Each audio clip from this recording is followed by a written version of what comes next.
Olá, meus amigos, estamos de volta. Eu sou o professor Vitor Santos, sou advogado criminal e finalmente eu voltei, né? Eu voltei e agora é para ficar, como diz Roberto Carlos, tá? Pessoal, após quase 5 meses, né? Mais de 5 meses afastado do nosso quadro, finalmente voltamos com o quadro CPP Comentado, beleza? Já temos um quadro, né? Uma lista, né? Uma playlist de vídeos chamada de Código Penal Comentado.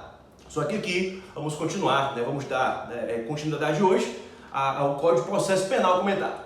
E já gravamos 2 vídeos, tá? O primeiro vídeo em que o professor comenta com vocês sobre a Lei Processual Penal no espaço, né? O artigo 1º.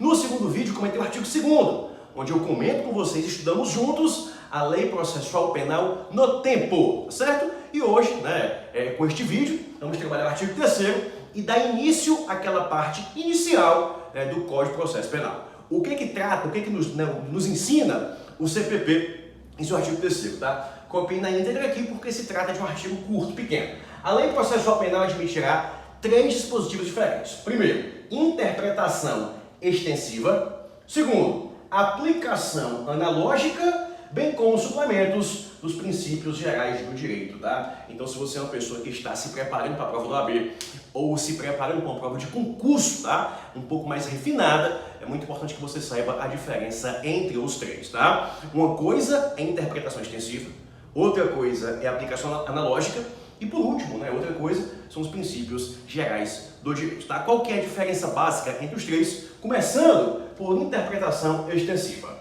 Na interpretação extensiva, é dada ao julgador, ao juiz, ao intérprete, o direito de ampliar o conteúdo da lei. Como assim? Estender a interpretação para um dispositivo em específico. Interpretação extensiva. Estender significa ampliar. Aqui o julgador, ele amplia a interpretação, né, de um dispositivo. Um exemplo muito invocado sempre é o artigo 254 do CPP, do Código de Processo Penal. Esse artigo traz as hipóteses de suspeição do juiz. Então, né, por extensão, entende-se que as hipóteses de suspensão do juiz também se apliquem aos jurados, que naquele momento, né, também funcionam como juízes. Nesse caso, juiz leigo, tá? Só cuidado para não confundir o jurado, o juiz leigo, com aquele juiz leigo do Juizado Especial Criminal, lá do GEPIM, que é outra coisa. Mas, atenção, no artigo 254, traz as hipóteses de suspeição do juiz, mas por extensão,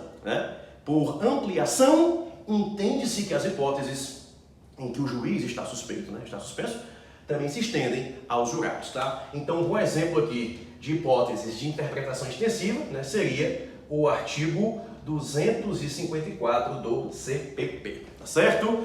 Interpretação extensiva, amplia-se a interpretação da lei, tá? Diferente de aplicação analógica. Na aplicação analógica, a lei é aplicada em situações que existem lacunas. A lei, ela explica como se resolve um caso, mas não explica como se resolve o outro. Então, por analogia, aplica-se a mesma lei a casos que sejam parecidos. Na aplicação analógica, a ideia é suprimir uma lacuna da lei, tá certo? Como assim, professor? A lei diz as hipóteses que envolvem o casamento, mas não diz as hipóteses que envolvem a união estável.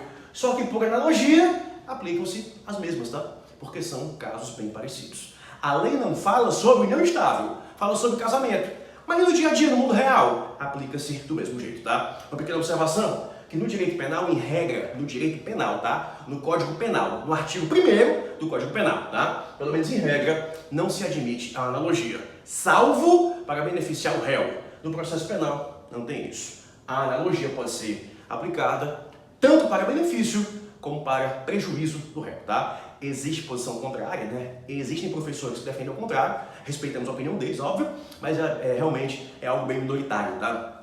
Para uma segunda fase de OAB, para um concurso um pouco mais difícil, né, um pouco mais específico, você pode considerar que no Código Penal, a analogia apenas para beneficiar, né? In bonam partem. Mas no Código de Processo Penal, a analogia pode ser aplicada tanto para benefício quanto para prejuízo, tá? Vamos imaginar a seguinte situação. Em casos de ação penal privada, a atribuição, a competência para representar é do próprio ofendido, né? O ofendido, ele representa contra o ofensor. Mas vamos imaginar que o ofendido morreu.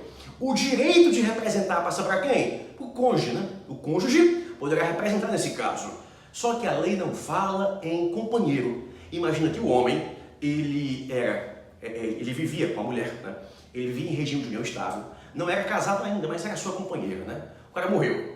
A companheira poderá representar com certeza, tá? Porque é um caso de aplicação analógica da lei processual penal. E por último, diferente dos demais, são os princípios gerais do direito. Princípios gerais do direito são ideias, tá, de justiça que não necessariamente foram positivadas. Como assim, professor? Pessoal, princípios gerais do direito são ideias sobre justiça, sobre liberdade, são ideias que não são positivadas devido aí à dificuldade de conceituação, tá certo? Artigo 3º, então, explicado. Não confunda interpretação extensiva, aplicação analógica e princípios gerais do direito. Pessoal, se esse tipo de conteúdo te interessa, se inscreve no meu canal, curte o vídeo, compartilha com teus amigos, tá? Vou ficando por aqui, mas no próximo vídeo eu volto falando, dando sequência ao CPP comentado com um tema muito polêmico, muito importante, o juiz das garantias, que na data dessa gravação está suspenso por uma decisão liminar do Supremo Tribunal Federal.